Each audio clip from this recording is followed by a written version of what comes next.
అయితే రాజారావు దగ్గరికి తన భార్య రత్నం వచ్చి ఆ ఒక చెక్ గురించి పదే పదే అడుగుతూ ఉంటుంది. అయితే అదే సమయంలో అక్కడికి అంటే వీళ్ళిద్దరు మాట్లాడుకుంటున్న టైంలోకి అక్కడ అంజలి వచ్చి నిలబడుతుందన్నమాట, వింటూ ఉంటుంది.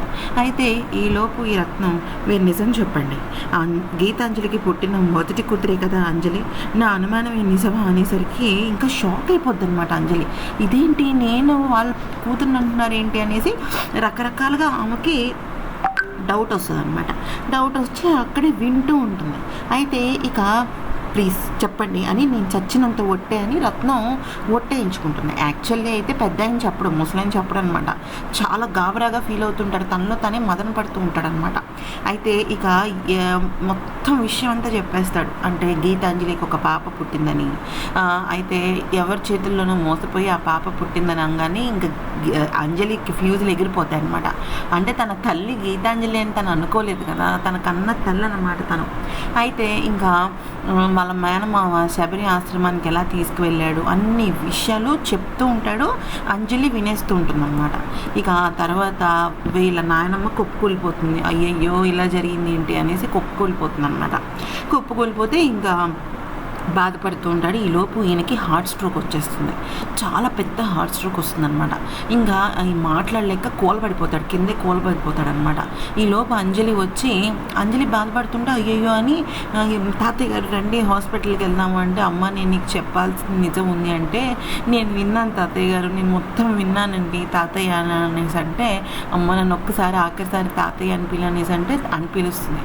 ఆ తర్వాత అంజలి బాధ్యత నీదే రత్నం అని భార్యకి తన మనవరాలి బాధ్యత అప్పచెప్పి చచ్చిపోతాడనమాట. ఇంకా ఆఖరిగా కనుమూసేస్తాడు.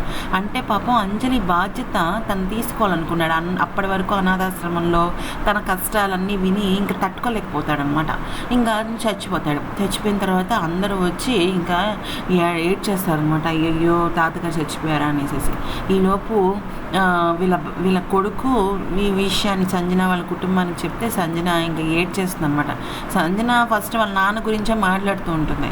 అయితే వాళ్ళ నాన్న చనిపోయిన తర్వాత ఇంకా అందరూ కూడా చాలా బాధగా ఫీల్ అవుతుంటారు. ముఖ్యంగా అంజలి ఆ జ్ఞాపకాలన్నింటినీ తలుచుకుంటుంటుంది. చిన్నప్పటి నుంచి పాపం తనకి ప్రేమ అవి ఏం తెలియదు కదా.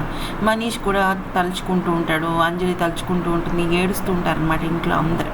ఈలోపు సంజన వచ్చి అక్కడికక్కడే కుప్పకూలిపోతుంది. అంటుంది, నాన్న నేను మీ ఇంటికి రాను అంటే నువ్వు ఇలా నన్ను రప్పించుకున్నావా నాన్న అని చెప్పేసి చాలా బాధగా ఫీల్ అవుతుంటుంది అనమాట. అయితే ఈలోపు టుమారో ఎపిసోడ్లో వాళ్ళ తాతయ్యకి పూలు వేస్తుంటే సంజనకి మామూలు కోపం రాదనమాట. అయితే పూలు వేస్తుంటే చేయి పట్టుకుని జమ్మని లాగిద్ది పక్కకి. లాగి అంటుంది, ఎవరితివే నువ్వు, నా తండ్రి ప్రాణాలు పోగొట్టిన దుర్మార్గురాలివి నువ్వు అని చెప్పేసి తిడుతూ ఉంటుంది. అయితే కన్న తల్లి కదా, చనిపోయింది సొంత తాతయ్య. ఏడుస్తూ ఉండడం తప్ప పాపం తనకి ఆప్షన్ ఉండదు అనమాట. అయితే ఏడుస్తూ ఉండేసరికి ఇక బయట చెయ్యి పట్టుకుని జర జర జర జర జర ఈడ్చుకుని బయటికి తోసేస్తుంది. అయితే మనీష్ ఆపడానికి ప్రయత్నిస్తాడు కానీ ఎవ్వరి మాట వినదన్నమాట గీతాంజలి. అయితే బయటకు పడేసి అంటుంది, నువ్వు ఇంట్లోకి అడుగు పెడితే నేను ఊరుకునేది లేదు అనేసి తలుపు మొహం మీద వేసి వెనక్కి వెళ్ళిపోతుంది అనమాట.